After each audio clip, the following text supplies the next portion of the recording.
Yes, hello. This is Soccer Connect, the best football show analysis in 254.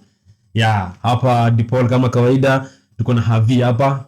So tunataka kuangalia weekend review, Gameweek 7, results, big results. Some teams lost. Yeah, Manchester side lost. Have you guys welcome to the show? Yes, Kama kawaida. Yes. Yeah, so tunaanza na game ya kwanza. Yeah, ilikuwa ale kick off. Aston Villa 6, Brighton 1. What a shock. Sikuwa na expect this result by the way. But okay, nilikuwa na expect Aston Villa watashinda, but sikuwa na expect such a result. I was very sure. Nilikuwa sure itakuwa a comfortable win for Villa. Very sure. I'm not surprised by the result because the way Brighton wanachezanga. Yeah, so I was not surprised because our managers wenye wameprove they don't get baited na yupuzi ya Dezabi ati tikitaka you come press us and then tupige artificial because your system ya Dezabi iko built around inviting press and then making artificial transitions. Yes. So walikutana na the real transitions, not artificial ones. Unai. Yeah, Aston Villa iliwa press vizuri again, proper man to man pressing vile nili mention. Wali mix sasa whatever Bournemouth did to them. Brighton hawaku progress ball kabisa. Douglas Luiz again, standout player. Yeah, so kuna small interesting stats hapa. Watkins is the first player to score 2 hat-tricks in a single season in all competition for Aston Villa since Andy Gray 1976-1977. Yeah. So hiyo ni record refu sana. At least Aston Villa fans should know that. Yes, na on Watkins before to move kidogo to touch on Brighton. I think heading into the international break, I think ana deserve a call up. Unaonaje? Yeah, true. And by the hiyo game nana alikuwa Gareth Southgate. Yes. So I think you should somehow consider him, even though kubench Hurricane ni ngumu England, but at least anafaa mwite ampatie game time before the Euro start. Yeah, so baya Southgate anaonanga game zote na squad tunajua tu watu wataita. Yeah, so ukiangalia bado Brighton have conceded 6 or more goals in a single top flight match for the very first time in their history. And first time in any league game since the 6-0 defeat to West Ham in the championship in April 2012. Wow. Kwa Premier League it's the first time. So the last time wali concede ni walipigwa na West Ham wakiwa championship. Yeah. Alafu kwa standout performer ni Douglas Luiz has become only the second player to score in 5 consecutive home Premier League appearances for Aston Villa after Dwight York in December 1996. So ukiangalia hapa Villa wame extend their unbeaten home streak tena. Yeah. So they are on good form. Sidhani kuna mtu anataka kuenda Villa Park anytime soon. Maybe. Yeah. Yes. So pia ukiangalia hiyo fixture with the starts almost everything inakuwa na point to Aston Villa win. Yes. So I don't think pia ni surprise, though the score sheet ilikuwa na surprise, hiyo scoreboard ndio ilikuwa na surprise, hiyo sita ilikuwa mingi sana. I think Desabi anafaa mke next game against Liverpool. Yes, because in this league now watu washajua how to play against him, like so the template iko it's proven. Imekuwa ililetwa na Woes again, sasa Unai ameprove. So the likes of akina Sean Dyche did the same thing last season, if you remember, walipiga Brighton 5-1. Yeah, true.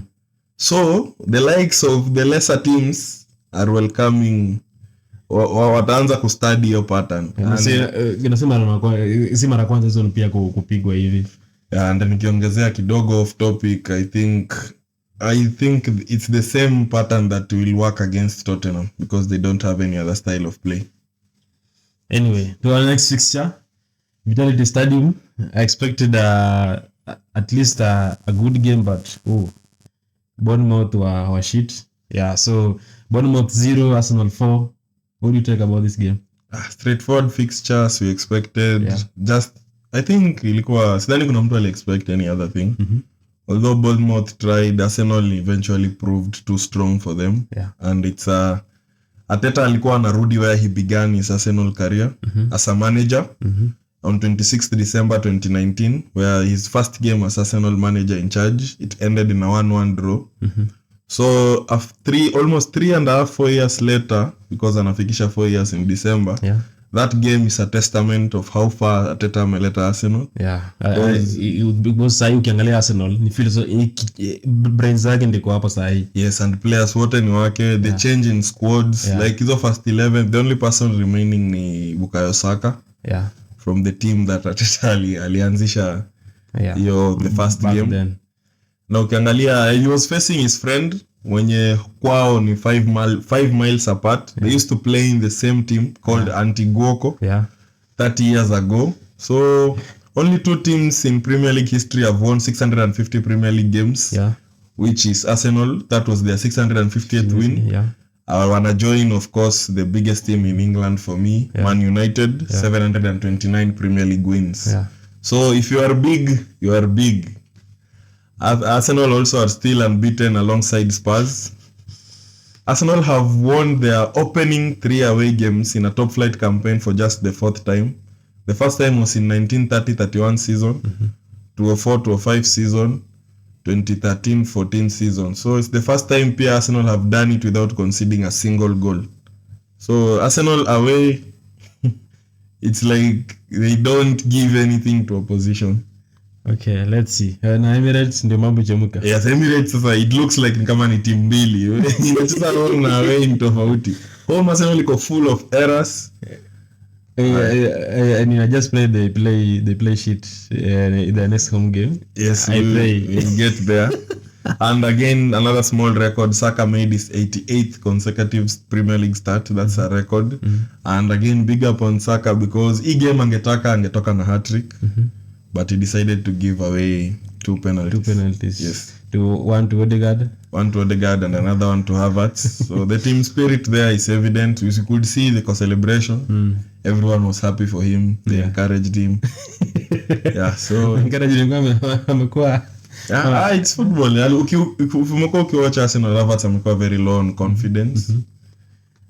Pia fans wako wamekuwa ni snack Arsenal alongside United ni among teams ziko na one of the most toxic fan bases. So when they turn on you kama perform, you will feel it. Because imagine your own fans talking ill about you, ni mbaya sana. And kulikuwa na return ya kina Declan Rice, Leandro Trossard, so they are only waiting on Martinelli. Thomas Partey leo has trained.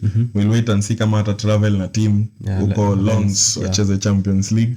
So tukiguzia Bournemouth before I just finish up. Bournemouth wako winless under Andoni Raola, so the pressure is mounting in the Premier League. The only wins zimekam in the Carabao Cup. And the current longest Premier League winless run ni Bournemouth, which is 11. Yes. So all in all, Arsenal bado wako unbeaten and we expect them, but I'm very very sure in the next fixture unbeaten inaisha. So our next game, Everton versus Luton. Everton 1, Luton 2. This is the most surprising fixture in game week, if I'm not wrong, because hii ilikuwa not walk over, but a very straightforward fixture for Everton after beating Brentford in last weekend fixture. I thought Everton now they're back na at least against Luton hii ni game ya kushinda tena ku boost morale, but boom, Luton get their first Premier League win 2-1 against Everton. Yes, Luton got their first unlikely away win at Everton, considering Everton walikuwa on good form. True. Back to back away wins. DCL is back on hot form. So I think that's the only positive Everton walikuwa na hiyo game, because DCL alifunga tena. But Luton, hiyo win yao ni massive boost ahead of welcoming Spurs. Kwa game week preview, I'll have a few things to say on this game. Cause hapo naona mahali pa kuwekelea rent. Ali kick off Saturday 12:30. Luton versus Tottenham. We'll get there kwa preview. No problem. Even me, I have a very different opinion apart from yours. And surprisingly, Luton have as many Premier League wins as Chelsea at this point of the season.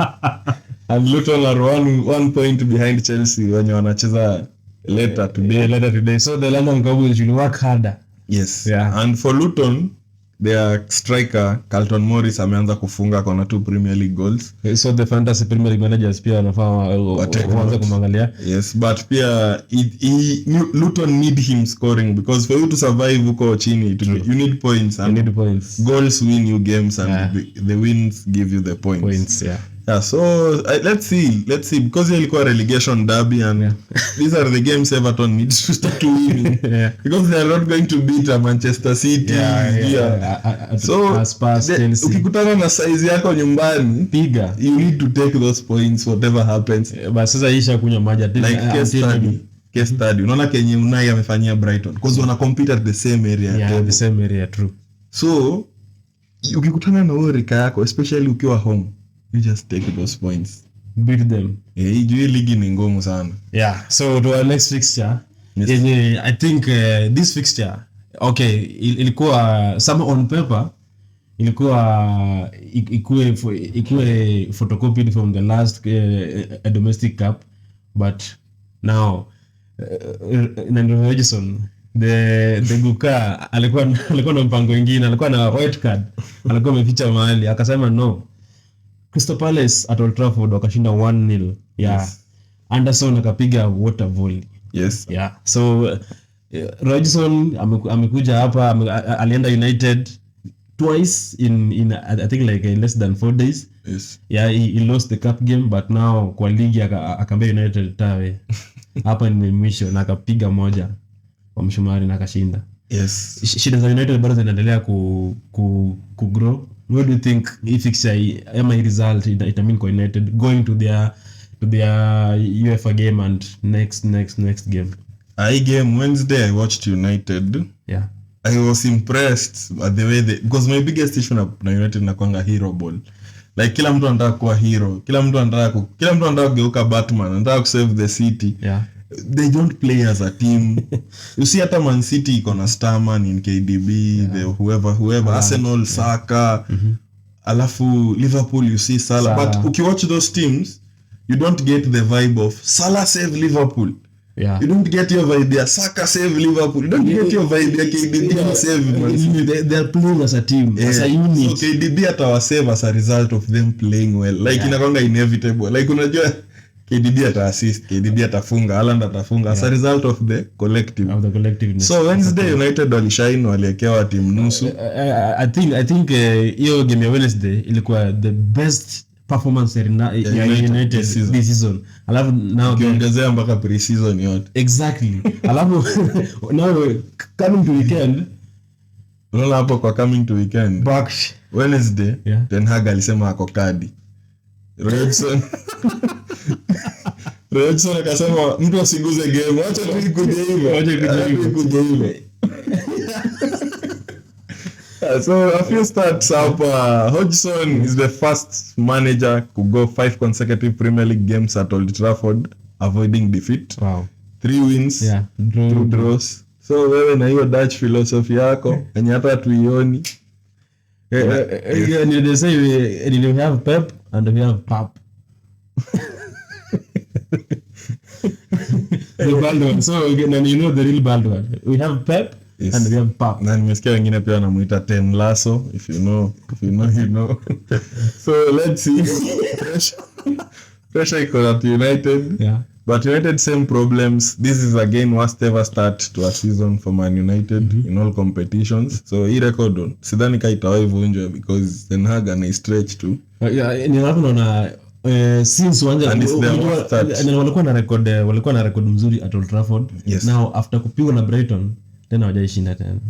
Walishinda tu the cup competition pekee. Last season they were struggling away, but home was that place yenye United ulikuwa ukienda Old Trafford lazima utoshe hata nini ifanyike.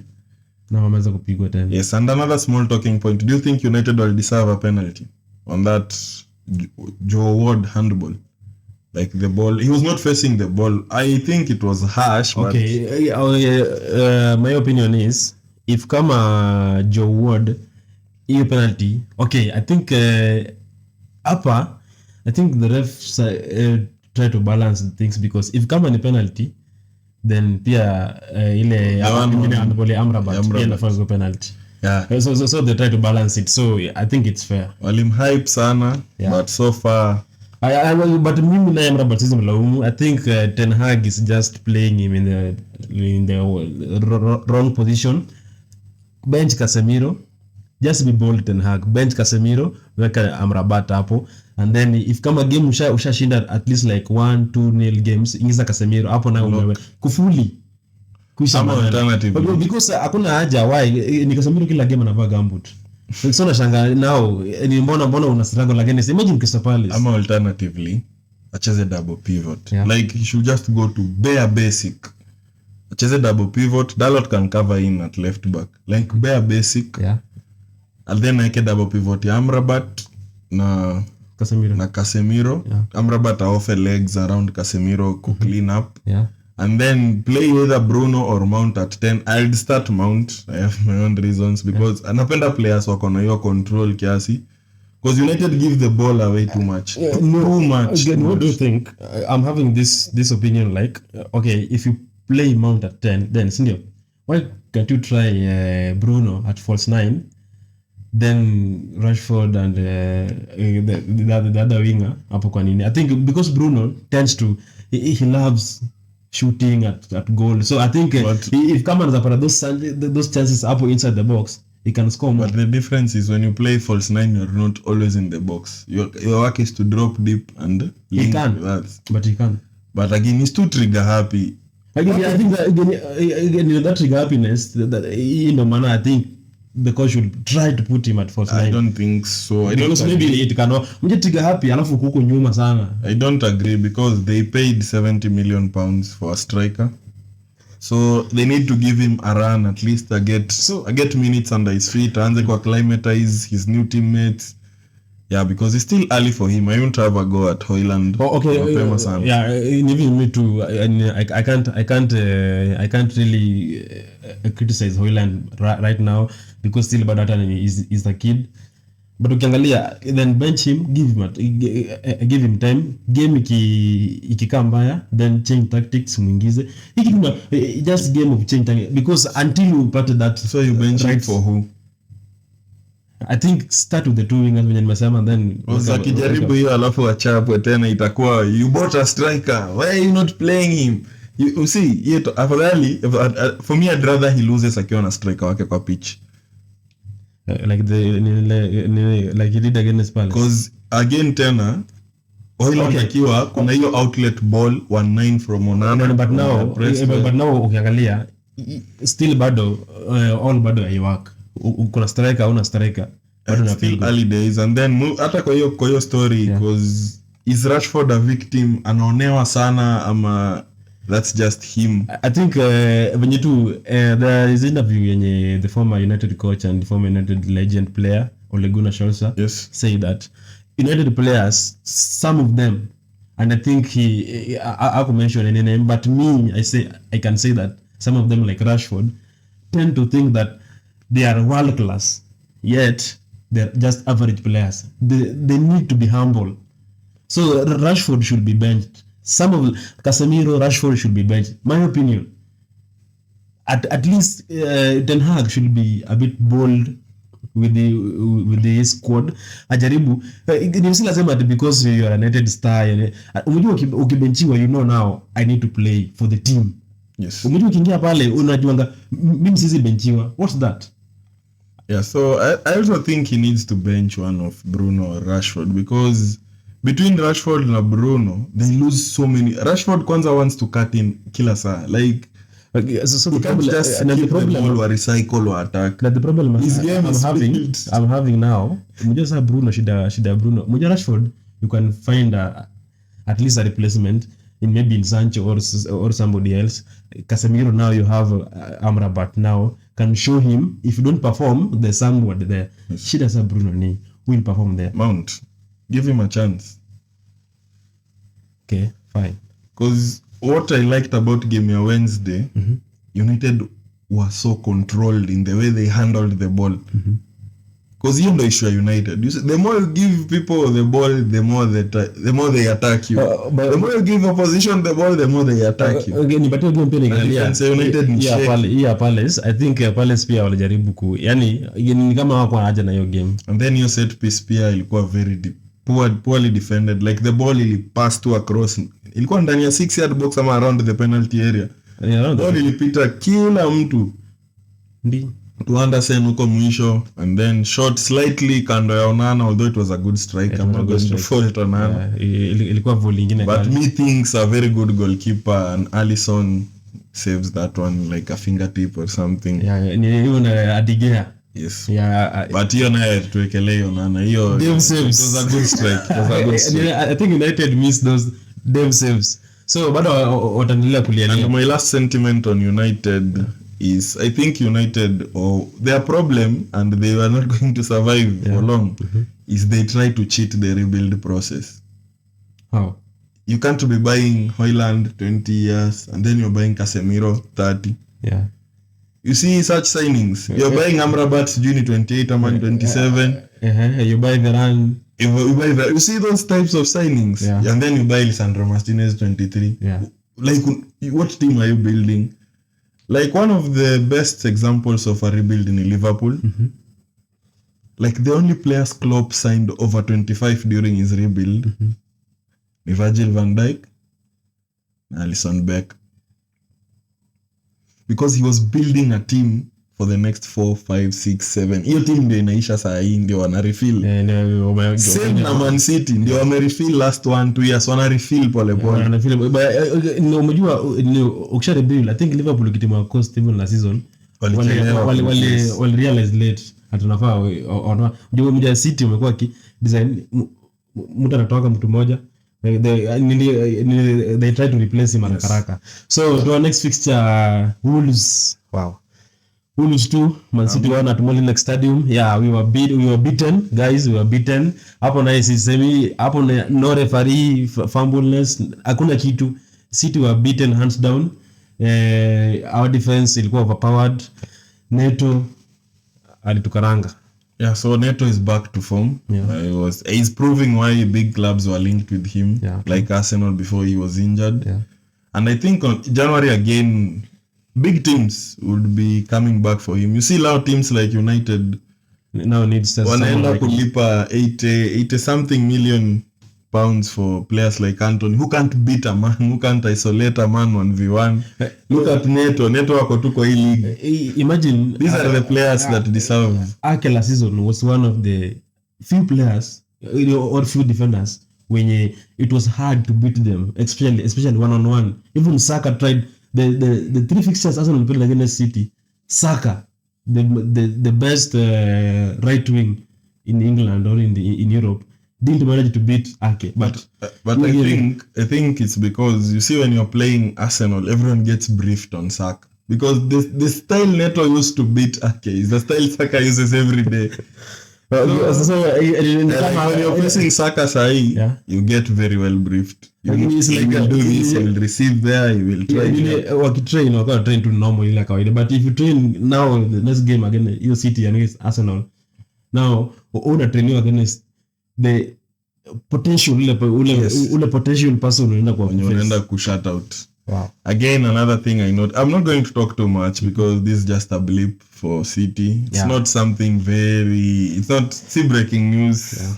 At City, there's no pressure. City will bounce back. Pep has never won 7 out of 7 opening games in the Premier League. And City miss Rodri, it was evident. Phillips has very big boots to fill. Phillips, it's better, man. If kama ifika January, if kama any club itakuja City, better we sell him. Alafu ukiangalia pia City fans don't be worried because the last time the 2 City fans watching the last time achana huyo jamaa, we are so many bana, tuko wengi, achana huyo jamaa. City fans come here bana. The last time City lost against Wolves at Molineux Stadium, Pep won the same season UEFA Champions League at Wembley, and the Champions League season iko Wembley, so most likely we have lost against Wolves at Molineux. Now due to the end of season, we are celebrating again at Wembley. It's okay, no back problem. to back.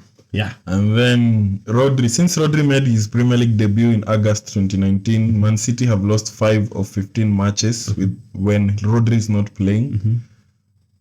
Win 9, draw 1, and then 5-0 losses. So by contrast, they have just lost 5 of their last 67 games when Rodri has featured.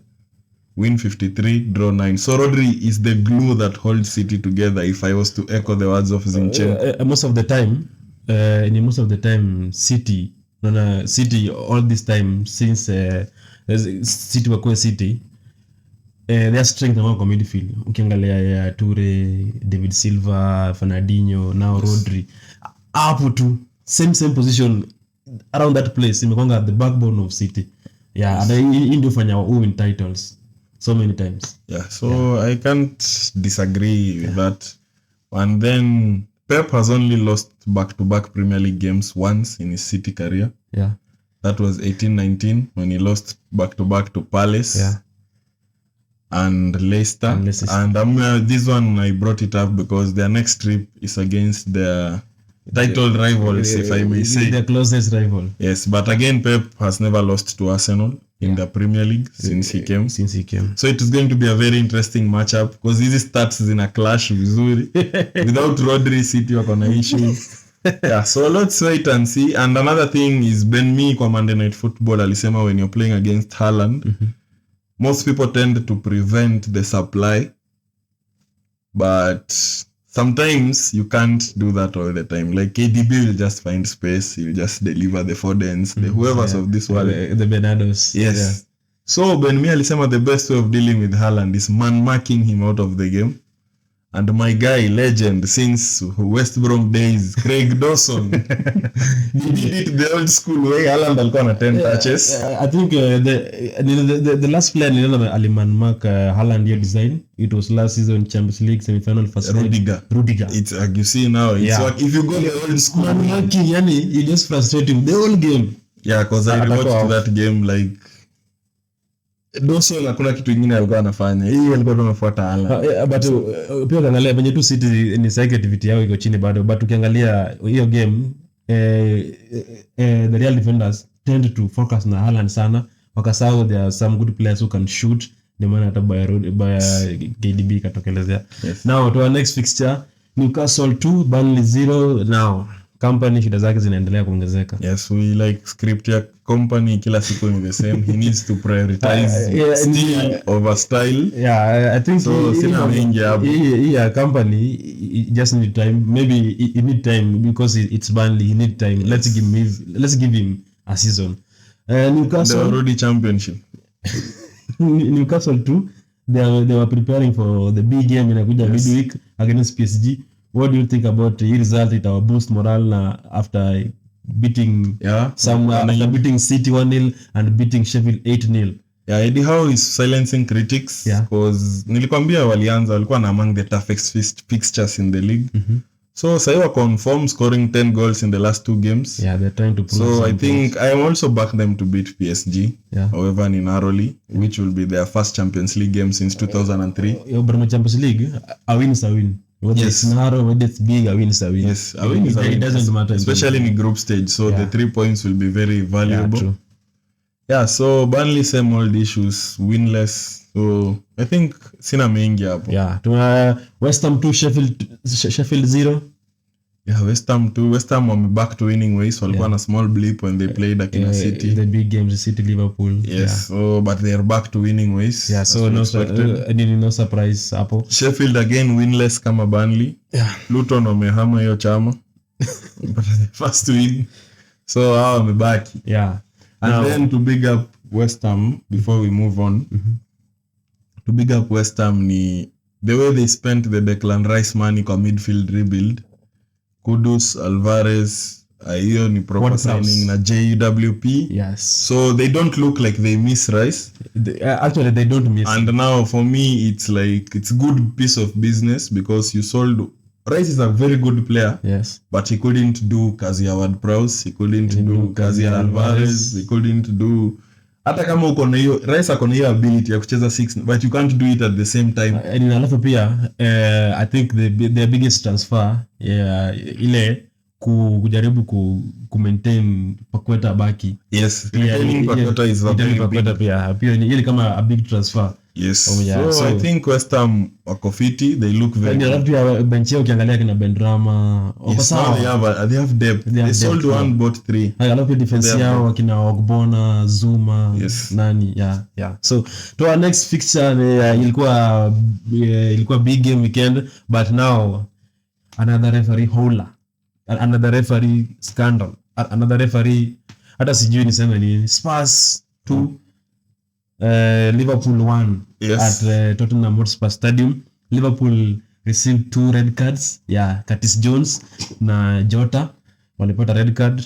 Now there's a goal Diaz alifunga, but it was ikatolewa, wakasema ni offside, but later the people who are watching on the screen saw it very clear there was no offside, but later the PGMOL they came and apologized to Liverpool. They say sorry as kama kawaida, but this story doesn't help. Yes, Klopp said kwa press conference, aliambia journalists, for you it is funny, for me it is expensive, because True.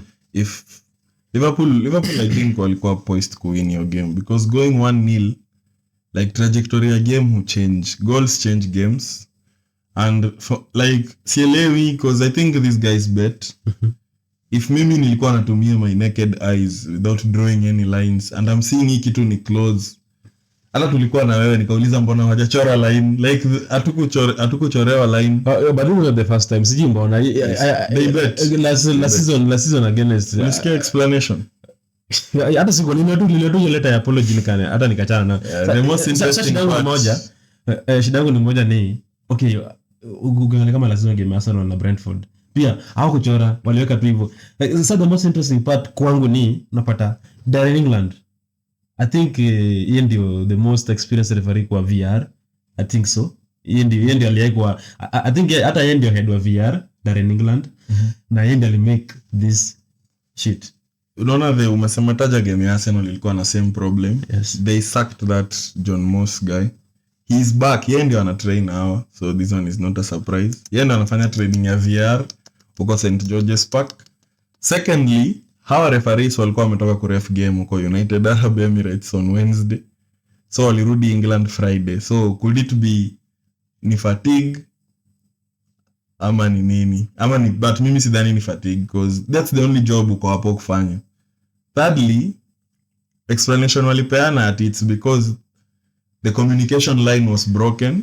So the guy mwenye alikuwa kwa VR Darren England aliona game imekuwa restarted, like hako communicate na that Simon Hooper guy mwenye alikuwa on pitch. So yeye aliona restart, alisema check iko sawa, yule hakukuwa ameona anything, pia akasema iendelee tu, like hawaku communicate, and they realized later after the game has been restarted na apparently after the restart they can't do anything. If you see too many excuses, just know that there's something. Yes, so that was a howler was being cooked. But anyway, tactically, game wise, I think Tottenham, they have a problem because man, naje watu wako 8. Yes, Liverpool try to lock, but you can unlock it. Wako 9, you can unlock it. You can score more. Alafu okay, I somehow rate Ange Postecoglou, but kwa hii game ali make some very stupid subs. Sahi hauhitaji in that game au unahitaji end zone ya kudefend. What are you defending? Sahi unahitaji tu ni attack ya unataka. Why utoe Son na utoe Madison? And hao ndio watu the best unaweza kuwa nao kwa garao to get goals or to attack. Unawatoa unaingiza defensive players. Why? I don't know. Mimi, I think Tottenham are just poor, because the best way I could deal in a deep block is using the wide areas. And Tottenham have very poor wide men. Like, Tottenham has very poor wide men. Although Richarlison tried to look a little decent your game, Tottenham iko na very poor wide men. Because your deep block needs someone who can take on defenders, destabilize the shape. Tottenham haina anyone who can run at defenders. And I think the guy Dejan Kulusevski should improve very much on his one-on-one. That's his best level. Again, can't get better than that. Man, that guy is poor. Yeah, so small stats. before hata niingie sana, Tottenham although wako na impressive record, although hii game the referees walitunyima chance ya kuona one of the best games of the season. Yeah, true. Because waliharibu but I don't think the red cards were bad decisions. They were correct. To me, I think the red cards were correct. Blando alifanya ni the Diaz goal peke yake. Yes, the difference is the consistency too with those red cards, because I'm sure next week we'll see another tackle kama hiyo Curtis and it won't be a red. That's the issue. The issue is not the application. So Tottenham are the first side to score 90th minute winner back to back in home Premier League games since Burnley in November 2016. Played wamecheza na Arsenal na Liverpool na Man United and they are still unbeaten, so that's an improvement from the Tottenham we know, especially not getting beaten at the Emirates. Again too, but the Tottenham wamejaribu, they have tried, they are always being beaten by Liverpool and Arsenal, but so far so good. Wamejaribu ku avoid defeats against those teams, although here Liverpool walisaidiwa na ref. Okay, kwa winners win. Yeah, bora ushinde. Ukiangalia both goals hakuna kitu mbaya hapo. An own goal iko makosa yao. Hiyo nyingine walifunga clean goal. Yes, so 95 minutes 31 seconds. Joel Matip has scored both the latest own goal in a Premier League game and the latest winning goal Liverpool have conceded in the Premier League on record, as in when stats zilianza vizuri since 2006 2007. Yeah. Liverpool wamekuwa na 3 red cards in their last 6 Premier League games, which is as many as their previous 168 games beforehand. So Liverpool is the team and you want to spend the most minutes kwa pitch so far with less players. Wow. But then they have received 4 red cards so far this season. Yes, Van Dijk, McAllister, Curtis Jones. Yeah? It's 3. 4. The McAllister ilikuwa overturned. But it was a red card. Yes, but saa ikiwa overturned, it's not a red. Kumaanisha ref alimake mistake. Okay, yeah, so Liverpool wamespend 192 minutes and 192.41 minutes with less players. Okay. So pia ni testament kwa mentality ya Liverpool, because when they play with 10 men you can't like realize wako 10.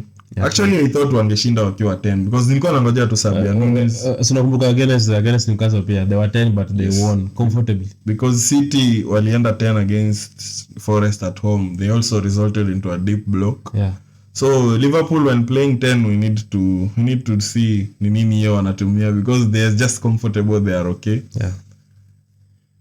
Yes, so this season so far on red cards, 17 red cards have been shown to players in the Premier League so far after 68 games his season. Gameweek 7 tuko na 17 red cards. Yes, the same stage last season only 5 players had been sent off. So his season red cards zinatoka sana, and on Liverpool pia wali issue statement jana usiku. Wakasema it's unacceptable. The mambo ya errors ni upuzi. And they said they are exploring other possible options. So hatujui hiyo ni gani, it could be suing, could be anything, but let me ask you Avi, Liverpool past seasons tukianza tu last season, Liverpool against Wolves, Wolves walinyima bao ni clean, alafu they had one excuse at their TVs at Anfield azikuwa zina work, their VR TVs. But I don't think same Liverpool walinyang'anya Chelsea bao ile bao. I don't think it's fair to have a go at Liverpool, because Man City won a title by a point. Now Everton ilinyimwa pena, Rodri clear handball. So everyone gets these things. I think we should just focus on the referees. Okay, but because everyone kuna saa kila mbona Wolves or Chelsea mbona hawakuandika nini? That's their choice. Ni hawakuandika statement. But so Liverpool trying this serious as if it's very serious. Hata washaibeba. It's very serious because hiyo game ilikuwa decided na ref outrightly. Like ref alidetermine poor decisions. If kama Liverpool watapata statement na iende wa win, inafaa to revisit every each. Haiwezekani. Everyone amekuwa na chance ya kuandika statement. Like Arsenal had done. Arsenal wasn't this bold. I commend this because Okay, the anyway. referees wamekuwa protected sana. Hii season naona tukidiscuss referee. Yeah, kuna kwa na segment. Tutaanzisha segment ya ref watch sasa because every week we have a story. Mimi segment watch mimi ya referee itakuwa because mimi naye ainibambi by the way. Aibambi. EPL should improve. FA should improve by the way kwa hiyo officiating. To our final game, Nottingham Forest versus Brentford 1-1. Yeah. Another shit refereeing. Brentford walinyimwa pena. So in this league sasa hata hatujui handball ni nini. Hatujui pena ni gani. Hatujui red card ni gani. So venye tu nilisema sahi ukicheza EPL, if you have a game, you have a game against two opponents. The team you're playing and the referee. One day they will favor you, the other day they will kill you. Yeah, true. I can testify about that. Yeah. Yes. So thank you guys. Yeah. Before do tumalize, another small thing is Saturday 30th September 2023 ndio the first time since 28th September 2013. Karibu 10 years ago. Both Man United na Man City wali lose a Saturday 3 p.m. kickoff. Yeah. Pamoja the same date. The same date, same time. Yes, so a City United in grief. So here's a show. Arsenal loves it. But the Arsenal fans wamekuwa na weekend poa. Wamebambika because a City United ilikuwa na shida. Yes. So thank you guys for watching Soccer Connect. Thank you having guests. Yeah, the show is moving on. Thank you for subscribing. Thank you for sharing. Thank you for commenting. Thank you for the feedbacks, guys. Thank you very much for our fans, for our viewers. Thank you very much. Soccer Connect, where the game comes alive.